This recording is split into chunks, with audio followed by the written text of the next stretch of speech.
ایک national consensus نظر آ رہا ہے کہ میں اور آپ بھی اس بات پر دیکھیں نا متفق ہیں کہ ملک کو معاشی طور پر ٹھیک کرنا ہے. کیا کمال کی میرا بات. اور عامر صاحب کا بھی اتفاق ہے کہ بجلی چوری ختم ہونی چاہیے. کیا کمال کی بات ہے نا. تو مجھے ایک معیشت پر جو نیشنل کنسنسس نظر آ رہا ہے یہ وہی نیشنل کنسنسس ہے جس طرح کا 71 کے سانے کے بعد ہمیں نظر آیا ملک کے اندر, جب سب قوتیں اکٹھی بیٹھ گئیں اور انہوں نے کہا نہیں مل کر ملک کو چلانا ہے, جو بچ گیا اس کو اکٹھے مل کر چلانا ہے. یہ ہے وہ 77 میں جو ہوا وہ اپنی جگہ, لیکن 71 سے 77 تک کی بھی ایک داستان اپنی جگہ موجود ہے. تو میں سمجھتا ہوں کہ یہ جو نیشنل کنسنسس آن اکانومی ہے اس کو ہمیں مضبوط کرنا چاہیے. یہ جو ہمارے ناقابل تسخیر کے جو ایلیمنٹس باقی رہ گئے ہیں, اکنامیکل اور خوشحالی اور پر کیپٹا انکم اور ترقی اور اس سارے میں تعلیم میں, بالکل ٹھیک, مجھے امید ہے کہ Pakistan can do it in wonders. اگر ہم دفاع کو ناقابل تسخیر بنا سکتے ہیں تو ہم معیشت کو بھی 10 15 20 سالوں میں ناقابل تسخیر بنا سکتے ہیں. بالکل صحیح بات ہے مزمل بھائی. اور نیشنل کنسنسس کی ضرورت ہے. ہم اس نیشنل جو آج کنسنسس کی آپ بات کر رہے ہیں, جس کی بات کرنی چاہیے, ہاں جس نیشنل کنسنسس کی آپ بات کر رہے ہیں ہم اس کو بھی مضبوط بنا سکتے ہیں. Very quickly Ambar, I want your comment کہ یہ نیشنل کنسنسس جو ہمارے پریسنگ ایشوز ہیں اس کے اوپر ایک قومی اتفاق رائے, یہ ایک ایسی چیز ہے جس کے لیے ہمیں پیسہ نہیں چاہیے, ہمیں کوئی ڈالر نہیں چاہیے, ہمیں کوئی IMF کی امداد نہیں چاہیے, ہمیں کوئی مٹیریل ریسورسز جو ہیں وہ اس کے لیے نہیں چاہیے ہیں. تو اگر اس طرح سے دیکھیں تو کام تو بڑا آسان لگتا ہے لیکن بڑا مشکل بھی نظر آتا ہے ساتھ ساتھ. تو کیا آج کے دن آپ کا خیال ہے ہماری قیادت, خواہ عسکری قیادت ہو یا سیاسی قیادت ہو, وہ یہ سوچ رہی ہوگی کہ یہ تو مفت کا کام ہے بھائی, کر لو تو فائدہ ہی فائدہ ہے, بھلا ہی بھلا ہے. کیا کہتی ہیں آپ؟ بہت اہم ہے, لیکن لیڈرشپ جو ہے وہ سیاسی جماعتوں کو لینی چاہیے اور پولیٹیکل اونرشپ جو ہے وہ سیاسی جماعتوں کی ہونی چاہیے, تبھی آپ یہ اتفاقی رائے جو ہے اس پر عمل درآمد کر سکتے ہیں. کئی مثال اس میں شامل ہے. اس میں اگر ہم حال ہی میں مزمل نے 71 کی بات کی تھی, لیکن اگر APS کو ہم لے لیں تب بھی ایک نیشنل کنسنسس ڈیولپ ہوا تھا دہشت گردی کے خلاف. اس وقت یہ عمران خان دھرنے پر نکلے ہوئے تھے, نواز شریف وزیر اعظم تھے, پاکستان پیپلز پارٹی تھی, ہو گیا تھا. یعنی کہ ممکن ہے, لیکن یہ ہے وہ اب سوال ہے. اور ظاہر ہے کس کو اگر آپ اس میں شامل جن سیاسی جماعتوں کو آپ شامل کرنا چاہتے ہیں یا نہیں چاہتے, یہ سلیکٹیوٹی نہیں ہو سکتی, سب کو شامل کرنا ہوگا. مزمل ویری کوئکلی, مجھے بریک پہ جانا ہے. ممکن ہے, امبر کہتی ہیں کہ اگر خواہش ہے, اگر خلوص ہے, ممکن ہے. آپ کو کیا لگ رہا ہے؟ اور میں آنے والے دنوں کی بات کر رہا ہوں, میں کئی سالوں کی بات نہیں کر رہا ہوں. Very quickly Muzammil. مجھے لگتا ہے جو نیکسٹ پارلیمنٹ آئے گی اس میں چارٹر آف اکانومی ہو جائے گا اور ایک 5 سال یا 10 سال کے اکنامک روڈ میپ پر وہاں پہ تمام چیزیں آئینی اور قانونی طور پر پارلیمنٹ میں طے ہو جائیں گی. اور یہ اس وقت پاکستان کا سیاسی ماحول جو ہے اس کے لیے بالکل تیار ہے. مجھے نہیں لگتا, جو پچھلے 1 سال کی بات ضرور کی جا سکتی ہے کہ عمران خان صاحب کہہ رہے تھے میں نہیں بیٹھوں گا اور پہلے الیکشن پھر بات کریں گے, ان سے تو بات نہیں ہو سکتی. اب تو وہ خود بات کرنے کے لیے تیار ہیں, ان کی پارٹی کے لوگ کہہ رہے ہیں آئیں اکٹھے بیٹھتے ہیں, یہ کرتے ہیں.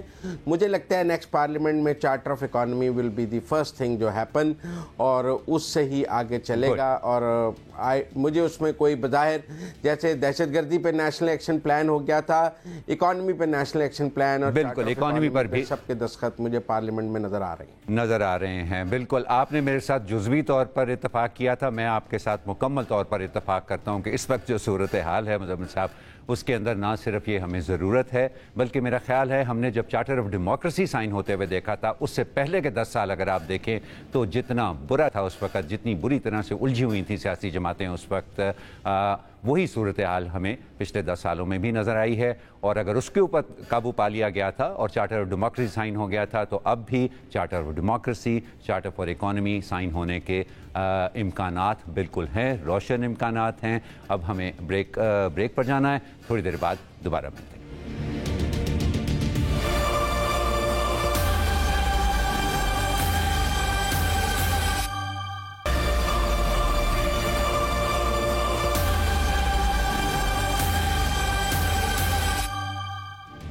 بریک کے بعد خوش آمدید ناظرین. ہم بات کریں گے اس وقت ملک میں کریک ڈاؤن شروع کیا گیا ہے اسمگلنگ کے خلاف, ذخیرہ اندوزی کے خلاف. ہمیں اس کریک ڈاؤن کے نتیجے میں ڈالر بھی نیچے آتا نظر آ رہا ہے وہ 10 روپے چینی کی قیمت بھی نظر آئی ہے. اور آج وفاقی وزیر نے کہا ہے کہ بجلی کی قیمت کم نہیں ہو سکتی جب تک بجلی چوری ختم نہیں کی جائے گی. کچھ ایسے اعداد و شمار بھی پیش کیے گئے ہیں کہ کچھ علاقوں میں بجلی کی چوری 60% ہے, کچھ میں 80% ہے, کچھ میں 54% ہے. اور پھر ہمارے ایک سرکاری افسر نے کہا کہ یہ چوری نہیں ڈکیتی ہے, اور جب آپ 80% چوری ہوگی ایک علاقے میں تو پھر وہاں سے بجلی کے بل نہیں آ رہے ہوں گے. جب ایک علاقہ بجلی کا بل نہیں دے گا تو پھر پورے ملک میں بجلی مہنگی ہوگی. بہرحال سمگلنگ کہتے ہیں جی چینی کی سمگلنگ روکی ہے, چینی سستی آ گئی ہے, ڈالر کی سمگلنگ روکی ہے, ڈالر نیچے آ گیا ہے. میں عامر صاحب اور انبر سے بات کروں گا, لیکن میں ایک ان کے لیے کہ یہ ہمیں ہوش تباہی کے بعد ہی کیوں آتا ہے. یہ سمگلنگ کی بات تو بہت عرصے سے ہو رہی تھی کہ ڈالر سمگل ہو رہا ہے. پھر جو آج سے سمگل ہو رہا تھا وہ کیوں سوئے ہوئے تھے, اور جب 350 سے اوپر چلا گیا اور ہمیں سمجھ آئی کہ ہم ڈوبنے لگے ہیں, لوگ 350-400 کی بات کرنے لگے. آرمی چیف کی ملاقات ہوئی, کاروباری لوگوں نے کہا کہ ہم پہ نہ برسیں, پہلے سمگلنگ روکیں. پھر چینی پہ ہم روئے کہ سمگلنگ پر روکیں. تو یہ سب جو ہمیں ہوش جو ہے وہ اتنی تباہی کے بعد کیوں آتا ہے؟ یہ قانون نافذ کرنے والے ادارے سوئے کیوں رہتے ہیں؟ یہ جو آج سمگلنگ کی اتنی خبریں چل رہی ہیں کہ ہم نے یہ روک دیا, ہم نے یہ روک دیا, یہ کارکردگی ہے یا چارج شیٹ ہے کہ آپ چند دن پہلے سوئے ہوئے تھے, یا سب کچھ آپ کی مرضی سے اور کنائیونس سے ہو رہا تھا؟ آپ کا احتساب ہونا چاہیے, یا یہ 2-4 دن کی کارکردگی پہ ہمیں آپ کو خراج تحسین پیش کرنا چاہیے؟ عامر صاحب آپ کچھ کہنا چاہیں گے اس کے اوپر؟ مزمل دیکھیں, آپ کی بات کا سیدھا سا جو جواب میرے پاس ہے وہ یہ ہے کہ پاکستان میں پالیسی سازی جس گاڑی پر بیٹھ کر آوارہ گردی کر رہی تھی نا جی, اس کا پیٹرول ختم ہو گیا ہے. اب آپ کے پاس وہ روم ہی نہیں رہا کہ یہ جو پکنک کے اوپر آپ نکلے ہوئے تھے, آپ کے تمام طبقات جی, آپ کے ریاستی جو ادارے ہیں ان کے سربراہ بھی, آپ کے جو سیاسی جماعتیں ہیں ان کے سربراہ بھی, وہ جو پاکستان کے اندر ایک سوچ تھی نا کہ نہیں ٹھیک ہے مسئلہ ہوا بھی ہم تو 4 سال کے لیے آتے ہیں یا 5 سال کے لیے آتے ہیں. اداروں کے سربراہ ہوتے تھے, وہ کوئی کہتا تھا جی ہمارا 3 سال کا ٹینیور ہے, ہمارا 4 سال کا بڑھا بھی لیا تھا, چلنے 6 سال کا ہو جائے گا اور یہ اگلی نسل جو ہے یہ اس مسئلے کو سنبھالے گی. وہ سہولت جو ہے وہ اب ختم ہو گئی ہے. تو اس وقت جو آپ کو ارجنسی نظر آ رہی ہے اس کی تو بڑی وجہ یہ ہے. لیکن ساتھ ساتھ یہ جو آپ کا دوسرا سوال تھا اس کی بھی بڑی اہمیت ہے کہ یہ ان کا احتساب ہونا چاہیے, ہم ان کو خراج تحسین پیش کریں. دیکھیں انگریزی کی ایک کہاوت ہے کہ well begun is half done. تو یہ بہت اچھا ہوتا کہ وہ اس چیز کو منظر سامنے لاتے, اپنی پرائورٹیز میں سب سے اوپر لے کر جاتے اور ایک جامع پلان بناتے, اور پھر سب مل کر کہتے ہیں کہ بھیا جلدی سے الیکشن کراؤ تاکہ ایک منتخب حکومت آئے, ایک پارلیمنٹ وجود میں ہو جو اس پلان کو امپلیمنٹ کرے, اور اس کی کوئی ایک آدھ جھلک دکھانے کے لیے جہاں پر بہت زیادہ گڑبڑ ہے وہاں پر کچھ وہ کارروائی بھی اپنی دکھا دیتے. لیکن منتخب حکومت ایک ایسا کام شروع کر رہی ہے جس کو ایک دفعہ شروع کر کے نا اس کے اندر اگر ڈسرپشن آ گئی تو سمجھے مزمل صاحب کہ وہ کام جو ہے وہ ڈی ریل ہو جائے گا. یہ اس طرح کے کام ہوتے ہیں کہ اگر یہ چلتے رہیں, اگر وہ خرابی چلتی رہے تو اس کو اریسٹ کرنا مشکل ہو جاتا ہے. اگر آپ ایک دفعہ اس کو ہاتھ ڈالیں اور پھر روک دیں اپنا تو پھر تو وہ تقریباً ناممکن ہو جاتا ہے. سو میں اس کی ٹائمنگ پہ مجھے بہت زیادہ اعتراض ہے کہ یہ اس حکومت کا کام ہے اس طرح کے کام کرنا یا نہیں. پالیسی ضرور بنائیں, طریقہ کار ضرور بنائیں, ایک گائیڈ لائنز جو چھوڑ جائیں اگلی پارلیمنٹ کے لیے, یا ایک پلان چھوڑ جائیں اگلی پارلیمنٹ کے لیے. لیکن کوشش ہماری یہی ہونی چاہیے کہ ایک سٹیبل منتخب حکومت ہو جو کہ اس کام کو جب شروع کرے تو اس کے پاس 4-5 سال کا عرصہ ہو جس میں وہ پھر مکمل کرے. جی انبر. مزمل صاحب خراج تحسین چلیں پیش کر دیتے ہیں, کیونکہ آج جو وزیر توانائی تھے انہوں نے بہت تفصیل سے بتایا کہ کہاں کہاں چوری ہو رہی ہے, کن علاقوں میں ہو رہی ہے, کس وجہ سے ہو رہی ہے, اور پھر سٹیپ بائی سٹیپ کون سے اقدامات ہیں اور کس طریقے سے کریں گے, اور اس کا ایک پالیسی فریم ورک بھی پیش کیا کہ اگر اتنی فیصد چوری ہوگی تو یہاں ہم ٹیکنالوجی کا استعمال کریں گے, اگر اتنی فیصد ہوگی تو پھر ہم لا انفورسمنٹ کا استعمال کریں گے جو 60% سے تجاوز کرے, جس میں پشاور, حیدرآباد, سکھر, کوئٹہ وغیرہ ہے. پھر ظاہر ہے چلیں بہت اچھی بات ہے, میں ایک منصوبہ پیش کرنے کی خراج تحسین پیش کر دیتی ہوں. لیکن عامر صاحب نے بھی ایک بہت ویلڈ پوائنٹ بھی اٹھایا کہ کتنی دیر تک اور کب تک اور اس سے کیا فائدہ ہوگا. میں سمجھتی ہوں کہ یہ مجھے کبھی کبھی اس وقت ایسا لگ رہا ہے نگراں جو حکومت ہے وہ ڈیسپریٹ بھی ہے. ظاہر ہے انہوں نے کچھ اپنی میں کہوں گی کہ میڈیا مینجمنٹ مقبولیت بھی ظاہر کرنی ہے اور پھر اتنے زیادہ بحران اکٹھا آ گئے سامنے جن سے کو سنبھالنا مشکل ہے کہ کچھ ظاہر ہے کارکردگی کچھ تو دکھانا ہے. تو میں سمجھتی ہوں کہ یہ جو اسمگلنگ روکی جا رہی ہے ہر طریقے سے, جو اسمگلنگ کی مثال کے طور پر چینی کی بات کریں تو جب 2020 میں جب شوگر انکوائری رپورٹ آئی تھی تو افغانستان چینی اسمگل تب بھی ہو رہی تھی, اس کی نشاندہی بھی کی گئی تھی, لیکن جب چھاپے مارے جا رہے تھے وہ صرف شوگر ملز مالکان پر ان پر چھاپے مارے جائے تھے. لیکن دوسری جگہ جو اسمگلنگ کی بات تھی وہ جو سیاسی حکومت تھی وہ بہت خاموش ہو گئی تھی. تو پھر میں سمجھتی ہوں کہ ظاہر ہے اس کا یہی مطلب ہو سکتا ہے کہ سیاسی حکومت جو سرحدوں پر اسمگلنگ ہوتی ہے اس کو چھونا نہیں چاہتی, ڈرتی ہے. تو یعنی کہ جو نگراں حکومت ہے اور اس وقت ظاہر ہے جو ملٹری اسٹیبلشمنٹ ہے وہ آن بورڈ ہے اور ان کو لگتا ہے کہ جی. میں سمجھتا ہوں کہ جو سرحدوں کی اسمگلنگ تھی ان کو احساس ہو گیا کہ اب پاکستان سرحدوں کی اسمگلنگ کے ساتھ نہیں چل سکتا, کہیں نہ کہیں اس کو بند کرنا پڑے گا, لہذا جن کے کنٹرول میں سرحدیں ہیں انہیں سرحدوں کی اسمگلنگ بند کرنی ہوگی. یہ احساس تو ضرور نظر آیا ہے, لیکن میں سمجھتا ہوں کہ یہ بہترین حکومت ہے جو یہ کام کر سکتی ہے. سیاسی حکومتیں, آپ مردان کی بجلی بند کریں گے تو مردان کا ایم این اے کھڑا ہو جائے گا, مردان کے ایم پی ایس کھڑے ہو جائیں گے. ہمارا سیاسی نظام ایسا ہے, میں نے دیکھا ہے 2014 میں جب آپ نے جن علاقوں میں زیادہ بجلی چوری ہے وہاں پہ لوڈ شیڈنگ بڑھائی تو قومی اسمبلی میں اور ہر جگہ اس کے اوپر شور مچ گیا, کیونکہ پروونشل گورنمنٹس اس کو اپنا مسئلہ سمجھتی نہیں ہیں. وہ سمجھتی ہیں فیڈرل کا مسئلہ ہے, فیڈرل میں چھوٹے صوبوں کی تعداد جو ہے وہ ان کے لیے اتنا سٹیک نہیں ہے, تو لہذا چھوٹے صوبوں جو ہیں وہ اس کو سمجھتے ہیں ایزی گوئنگ, شور مچانے میں زیادہ آسانی فیل کرتے ہیں. اور میں سمجھتا ہوں کہ اگر کچھ ہو سکتا ہے تو یہ کوئی, میں نے تو کل بھی پروگرام میں کہا تھا کہ یہ 2 ماہ کا کام ہے, زیادہ بڑا کام نہیں ہے بجلی چوری روکنا. ایک دفعہ ہم اس کو نیچے لے آئے تو پھر ایک بینچ مارک طے ہو جائے گا کہ یہاں پر یہ ہے, اب بڑھے گی تو پکڑے جائیں گے. تو اس لیے میرے خیال میں ہمیں اگلی حکومت کا انتظار نہیں کرنا چاہیے.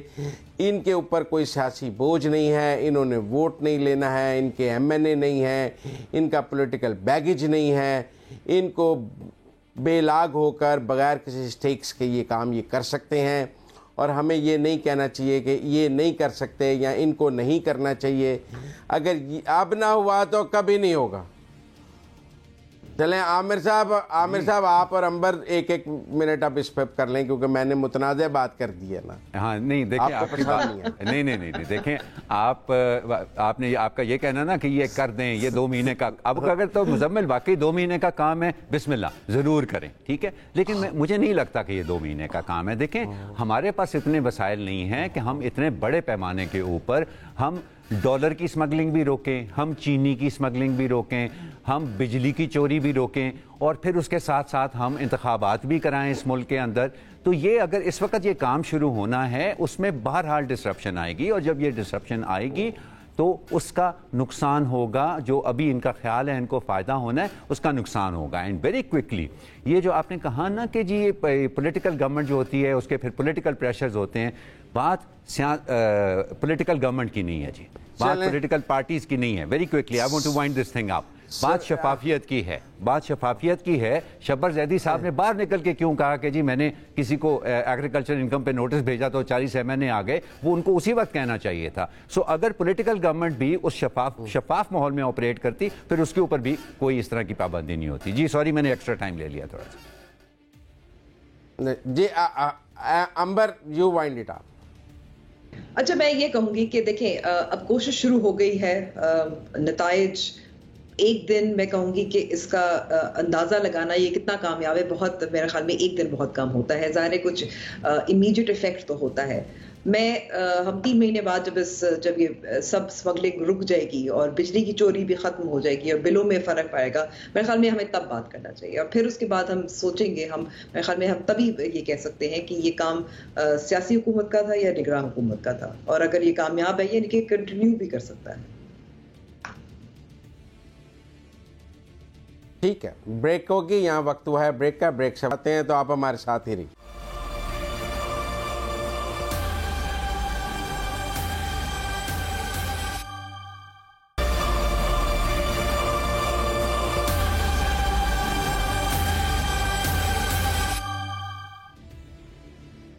پروگرام خبر اور تجزیہ میں ایک بار پھر خوش آمدید۔ بلاول بھٹو زرداری صاحب نے آج ان کی طرف سے ایک بیان سامنے آیا، اور ان کا یہ کہنا ہے کہ ملک میں جو عام انتخابات ہونے چاہیے آئین کے مطابق ہونے چاہیے، تاکہ ایک جمہوری حکومت ملک میں جو مسائل ہیں ان کا حل کرائے۔ دلچسپ بات یہ ہے کہ یہ پہلی بار ہے جہاں پاکستان پیپلز پارٹی یا بلاول بھٹو زرداری صاحب نے جو 90 دن کا جو آئین میں درج ہے، ایک مدت ہے جب اسمبلیاں تحلیل کی جاتی ہیں وقت سے پہلے، اس کا ذکر نہیں کیا۔ میں سوال کروں گی پہلے تو عامر احمد خان صاحب آپ سے، کیا بلاول بھٹو زرداری صاحب نے یو ٹرن لیا ہے پاکستان پیپلز پارٹی کا جو موقف رہا ہے؟ کیونکہ ہم نے دیکھا کہ جس طریقے سے چاہے نثار کھوڑو ہوں، چاہے نیر بخاری ہوں، چاہے شہری رحمان ہوں، اور انہوں نے الیکشن کمیشنر پاکستان سے ملاقات بھی کی تھی، 90 دن کی ڈیڈ لائن کی بات کر رہے تھے، لیکن جب 90 دن کا ذکر نہیں کیا پھر یو ٹرن ہے، اور کیوں ہے یو ٹرن؟ امر، اس کی دیکھیں دو ہی چیزیں ہو سکتی ہیں یہاں پر۔ یہاں تو یہ ہے کہ ہمیں کچھ عادت پڑ گئی ہے کہ ہم ہر چیز کے اندر جو ہے اس کے ایسی گہرائی ڈھونڈنے کی کوشش کرتے ہیں جو وہ شاید وہاں پر نہ ہو۔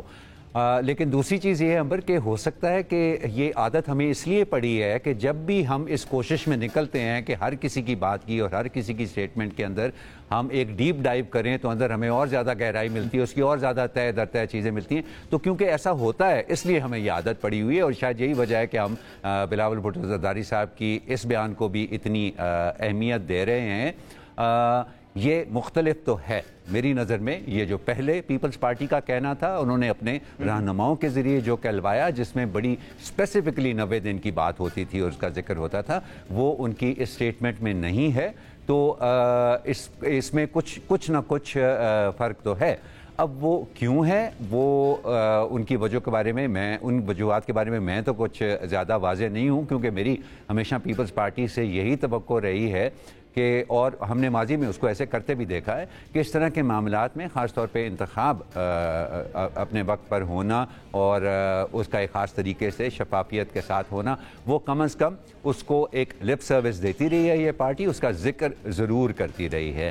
تو اب اگر انہوں نے بھی ایسا کہنا شروع کر دیا ہے تو اس کا مطلب ہے کہ اب سیاسی جماعتوں نے شاید ان کے ذہن میں پیپلز پارٹی سمیت یہ بات بیٹھ گئی ہے کہ اس معاملے نے بہرحال، مسئلہ یہ نہیں ہے کہ آئین کے مطابق ہونے چاہیے، وہ تو اس میں تو کوئی شک ہی نہیں ہے نا جی۔ اب جب آئین کے اندر ایک ابہام موجود ہے کہ ایک طرف ڈیلیمیٹیشن کا معاملہ ہے اور ایک طرف 90 روز کا معاملہ ہے، تو اس کے اوپر کیا پوزیشن لینا ہے؟ مجھے لگتا ہے کہ اب سب کو نظر آنا شروع ہو گیا ہے کہ چاہے وہ کچھ بھی کہہ لیں، کوئی بھی پوزیشن لے لیں، تو یہ معاملہ عدالت تو جانا ہی ہے، اور وہاں سے پھر جو ہوگا اس کا کافی جو بھی فیصلہ ہوگا اس کا کافی وزن ہوگا۔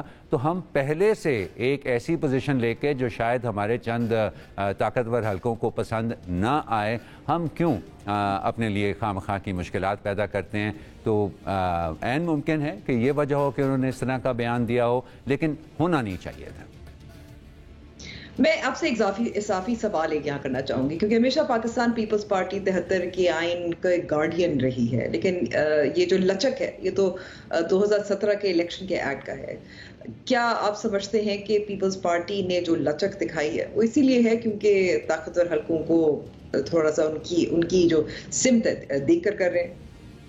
امر دیکھیں، یہ پیپلز پارٹی جو ہے وہ اس نے اکوموڈیشن مفاہمت کی سیاست جو ہے نا، میں سمجھتا ہوں پیپلز پارٹی کا بڑا اس کے اندر لیڈ رول ہے۔ محترمہ بینظیر بھٹو شہید جو ہیں، وہ بہت عرصہ پہلے سے وہ ایک نیشنل ریکنسیلیشن ایفرٹ کی بات کرنا شروع ہو گئی تھی اس ملک کے اندر، اس کو پھر بعد میں ہم نے گالی بنا دیا، ہم نے NRO کو ایک گالی بنا دیا، ٹھیک ہے نا، باوجود اس کے کہ ہر کسی نے اور ہر سیاسی جماعت نے اس کا فائدہ اٹھایا۔ میں سمجھتا ہوں کہ اس وقت PTI کے بھی زیادہ تر لوگ جو ہیں ان کی یہ خواہش ہوگی کہ کسی قسم کا مفاہمتی عمل اس معاملے کے اندر شروع ہو، لیکن اس مقامت کے سمجھ میں پیپلز پارٹی کا رول ہمیشہ جو ہے وہ ایک لیڈرشپ کا رول رہا ہے، اور اس وقت اگر وہ اس رول سے پیچھے ہٹتی ہیں، بے شک لچک بہانے کے دکھانے کے بہانے پیچھے ہٹتی ہیں، تو یہ تھوڑا سا ورنگ ہے.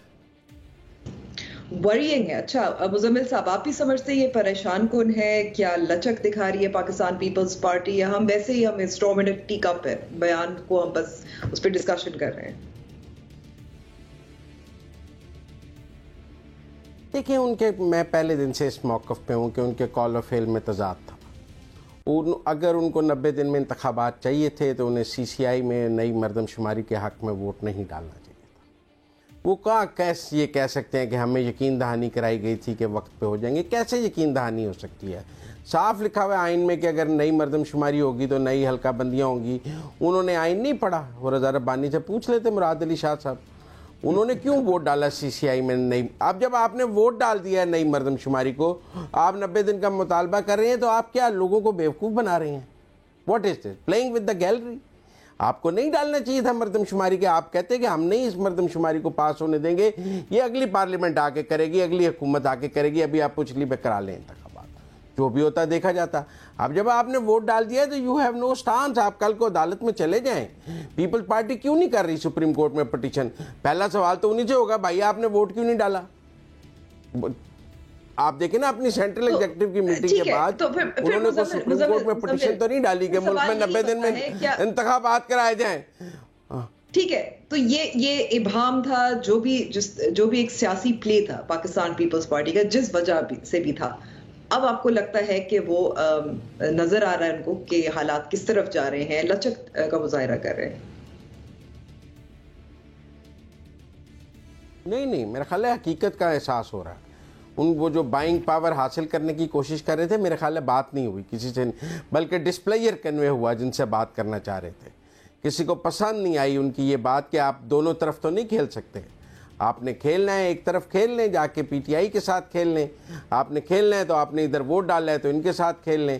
یہ تو نہیں ہو سکتا کہ آپ نے پارلیمنٹ میں سی سی آئی میں جن چیزوں کے حق میں ووٹ ڈالے ہیں، اب الیکشن میں آ کر آپ کہنے لگ جائیں گے یہ ہم تو اس میں تھے ہی نہیں. یہ بالکل غلط بات ہے. آپ کو اس کا اونرشپ لینی چاہیے. کیوں نہیں لینی چاہیے؟ آپ نے ووٹ ڈالا ہے. ٹھیک ہے، ووٹ میرے اور آپ کے ووٹ کی طاقت سے نہیں ہے ووٹ ملا تھا جو انہوں نے ڈالا ہے. پروگرام کا ختم ہو گیا. مزمل میں وقت معذرت میں کاٹ رہی ہوں، وقت پروگرام کا ختم ہوا ہے. میں تو یہ کہوں گی کہ کیونکہ یہ اجلاس کے بعد بلاول بھٹو زرداری صاحب کی طرف سے یہ بیان جاری ہوا ہے، شاید انہی کو جو لیڈرز یہ بات کر رہے تھے کہ 90 دن میں انتخابات ہونے ہیں، بلاول بھٹو زرداری صاحب نے وہ پیغام بھی پہنچایا ہے لوگوں کو اور اپنے ظاہر پارٹی ورکرز کو بھی. خبر اور تجزیہ کا وقت ختم ہوا ہے. ٹیم کو اجازت دیجیے. خدا حافظ.